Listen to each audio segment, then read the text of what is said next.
Telah selesai. Sekretaris mana? Siapa yang udah masuk? Ini ya, oke, semuanya masuk ya. Selamat pagi. Pagi, semangat luar biasa.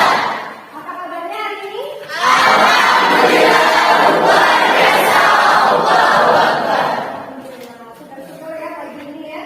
Sudah sarapan? Hari ini bertemu dengan Ibu, ya sudah belajar PPKN. Nanti materinya silakan dilihat, nanti akan ditampilkan di PowerPoint. Minggu kemarin kita sudah belajar tentang materi hak asasi manusia. Wow, langsung nyambung ya, hak asasi manusia. Ada yang masih ingat pengertian dari hak asasi manusia? Silakan angkat tangan. Silakan Eva. Hak asasi manusia adalah hak yang melekat pada diri sendiri sejak kita lahir. Hak yang melekat pada diri kita sendiri sejak lahir.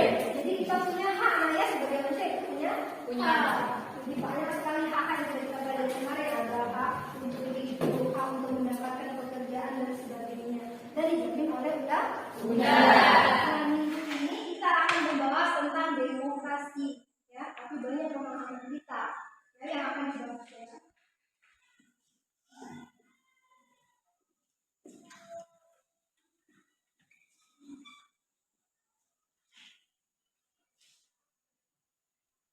Tujuan kita belajar hari ini ya ada 3 hal yang akan kita pelajari. Yang pertama adalah memahami sistem demokrasi Pancasila sesuai dengan Undang-Undang Dasar 1945. Terus yang kedua memahami prinsip-prinsip demokrasi Pancasila. Dan yang ketiga memahami periodisasi perkembangan demokrasi di Indonesia.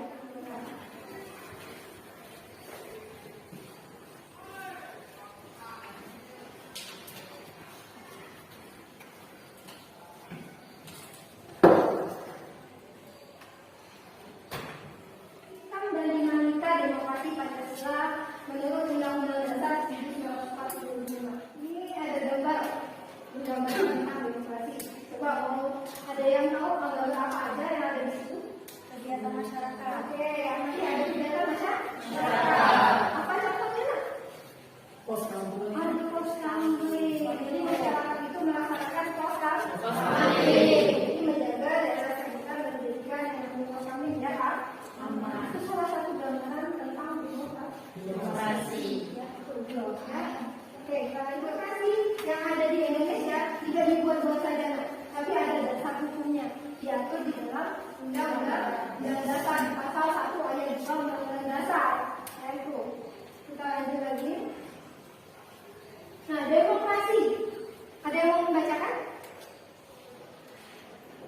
Ada yang mau membacakan? Oke, silakan. Demokrasi Pancasila, demokrasi yang berdasarkan Pancasila, yaitu demokrasi yang didasari, dilandasi, dijiwai, disemangati oleh nilai-nilai yang terkandung dalam Pancasila. Gambaran tentang demokrasi Pancasila yang ada di Indonesia itu diwujudkan dengan musyawarah mufakat. Ada di dalam sila Pancasila sila ke ketan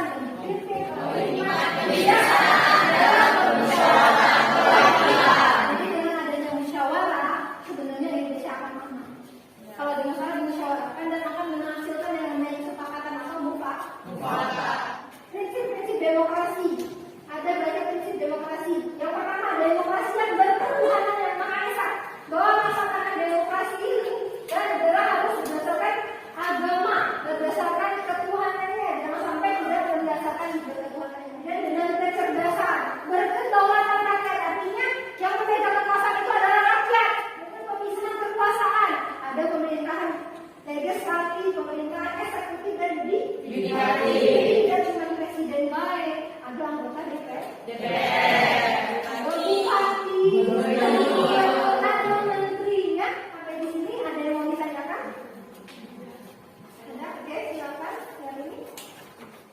Nama saya Nandi, saya akan bertanya, jelaskan kelebihan dari demokrasi Pancasila dibandingkan dengan demokrasi yang lain. Demokrasi Pancasila itu berdasarkan dari Pancasila, nilai dasar, nilai luhur yang ada pada diri bangsa Indonesia, jati diri Indonesia, ya, nilai ketuhanan, nilai kemanusiaan, nilai permusyawaratannya, nilai keadilannya itu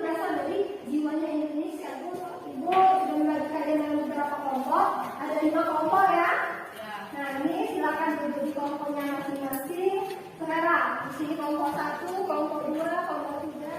Tugas kalian ini masing-masing kelompok punya tugas yang berbeda berdasarkan nama presidennya. Ini periodisasi perkembangan demokrasinya berdasarkan presiden masing-masing. Ya, ada yang presiden SBY, di kelompok 1 itu presiden Soekarno, kelompok 2 itu membahas tentang kelompok 1 membahas tentang kekurangan dan kelebihan pemerintahan di zaman presiden Soekarno, kelompok 2 di zamannya presiden Habibie, kelompok 3 di zaman presiden Megawati, kelompok 4 kan media yang ada, ya, buku cetaknya, handphone yang bisa internetan, ya itu yang dimanfaatkan.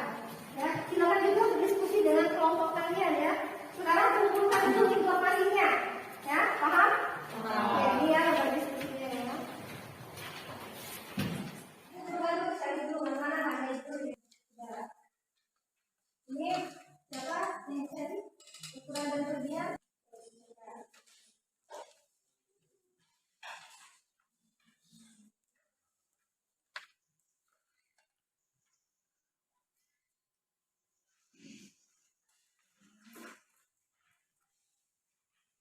Ya, silakan dibuka bukunya sekali. Badannya kan kalau tadi dulu. Dengan pemerintahan siapa? Presiden Joko Widodo. Silakan bersama ya. Dibuka bukunya, dicetak. Sudah selesai ya?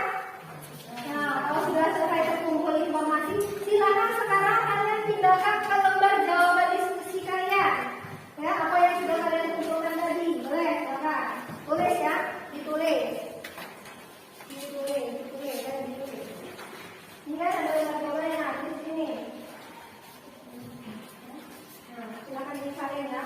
Apa kelebihan dan kekurangannya? Selesai semua? Ya, kalau sudah selesai, saya minta untuk kelompok yang presentasi ya.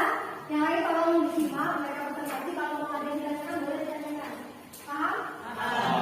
Kelompok yang siap sudah kelompok berapa? Kelompok 1, oke. Silakan kelompok 1 maju dulu ke depan. Ini ya. Silakan presentasikan jawabannya. Assalamualaikum warahmatullahi wabarakatuh. Kami dari kelompok 1 ingin mempresentasikan hasil pencarian kami tentang kelebihan dan kekurangan pelaksanaan demokrasi terpimpin pada masa Presiden Soekarno. Untuk kelebihannya akan dibacakan oleh Nela. Kelebihan demokrasi terpimpin. 1. Adanya Kabinet Kerja dibentuk 10 Juni 1959 dan terdiri dari Soekarno sebagai Perdana Menteri. Sedangkan Juanda bertindak sebagai Menteri pertama dengan 2 wakilnya yaitu J. Laimena dan Subandrio. 2. Dibentuknya Dewan Pertimbangan Agung Sementara atau DPAS. Kekurangan demokrasi terpimpin. 1. Mengagurnya sistem kepartaian. Partai politik bukan untuk mempersiapkan diri untuk mengisi jabatan politik di pemerintahan, tapi lebih sebagai elemen menopang dari tarik ulur kekuatan antara lembaga kepresidenan, TNI, AD, dan Partai Politik Indonesia atau PKI. Terima kasih dulu untuk kelompok 1 yang sudah tampil di depan dulu. Oke, sekarang ada yang mau ditanyakan dengan kelompok 1? Oke, Perkenalkan, nama saya Alisa Pratita dari kelompok 4. Saya ingin bertanya kepada kelompok 4. Bagaimana keadaan perekonomian pada masa pemerintahan Insinyur Soekarno? Saya pertanyaan dari kelompok 4. Inflasi dan korupsi menjadi masalah utama dalam kepemimpinan Soekarno. Inflasi menjadi kronis dan tidak terkendali. ini untuk pertanyaan dari Elsa dan untuk jawaban dari kelompok 1. Silakan kelompok 1 untuk dulu. Ya, terima kasih atas jawabannya. Silakan dulu. Oke, silakan. Oke, kita lanjut kelompok 3. Silakan kelompok 3 maju. Assalamualaikum warahmatullahi wabarakatuh. Perkenalkan, kami dari kelompok 3 ingin mempresentasikan tentang sistem dan dinamika demokrasi Pancasila sesuai Undang-Undang 1945. Kelebihan pelaksanaan demokrasi pada masa Presiden Megawati. 1. Mendirikan Lembaga Pemberantas Korupsi KPK pada tahun 2003. 2. Menghentikan aktivitas pertambangan Freeport di Papua karena dianggap melanggar aturan internasional tentang AMDAL. Dampak Kekurangannya. 1. Tentang maraknya privatisasi BUMN. 2. Kinerja Megawati dalam memimpin pemimpin pemerintahan 2001 sampai 2004 memang tidak bisa membuktikan kepada publik bahwa ia memiliki kesamaan kapasitas dengan gaya kepemimpinan Bung Karno. Ini sudah paham ya? Oke, tepuk tangan dulu kalau begitu.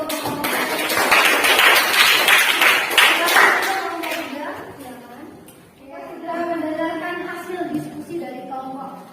Ya, seluruh kelompok sudah berdiskusi menyampaikan hasil diskusi. Nah, siapa yang mau menyimpulkan diskusi kelompok kita hari ini?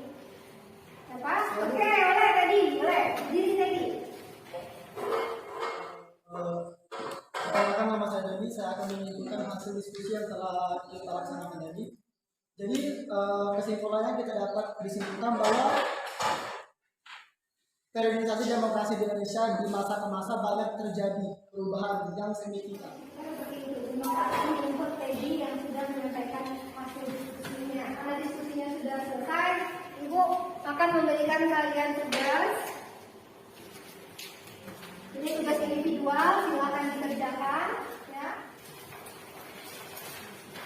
Bagaimana? Sudah selesai semua? Sudah. Kalau sudah selesai semua, silakan dikumpulkan semua lembar-lembar.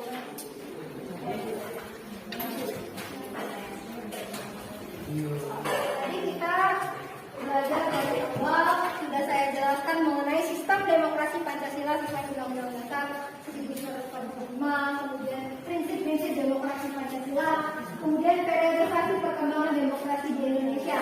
Bahkan kita tadi mendiskusikan ya tentang perkembangan demokrasi itu berdasarkan presiden-presiden yang pernah menjabat di Indonesia. Oke, sekarang siapa yang mau bertanya? Pertama dari kita, oke.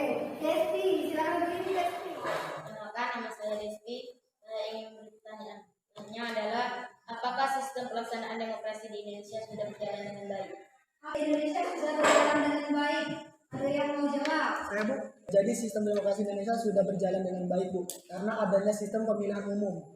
Namun secara mendalam demokrasi belum berhasil diterapkan secara penuh. Karena banyak penjabat lebih mementingkan pendapat dia sendiri daripada rakyat. Oke, jadi sebenarnya demokrasi di Indonesia itu sudah berjalan dengan baik. Ya. Kita lihat banyak sekali perubahan yang terjadi dari awal merdeka sampai dengan sekarang. Bahkan kita sudah merasakannya. Ya, sekolahnya sampai sekarang masih gratis kan? Bisa memanfaatkan berbagai macam fasilitas. Saya pernah lewat jalan tol, ya, ada jembatan Suramadu, ada flyover. Kalau menyimpulkan tentang pelajaran kita hari ini. Oke, silakan. Ya, saya menyimpulkan materi ini. Dengan demikian telah kita lihat bahwa demokrasi di Indonesia telah berjalan dari waktu ke waktu. Namun kita harus mengetahui bahwa pengertian demokrasi Pancasila adalah demokrasi yang dihayati oleh bangsa dan negara Indonesia yang dijiwai dan diintegrasikan oleh nilai-nilai luhur Pancasila. Oke, sampai di sini. Ya, terima kasih untuk kerjasama kita hari ini. Terima kasih kalian sudah sangat semangat belajarnya. Ya, ditutup pelajaran kita hari ini. Wassalamualaikum warahmatullahi wabarakatuh. Waalaikumsalam warahmatullahi wabarakatuh. Silakan pimpin doanya dulu. Ya, ini pelajaran kita hari ini. Marilah teman-teman, sebelum kita mengakhiri pelajaran pada hari ini, alangkah baiknya kita menjelang berdoa mulai.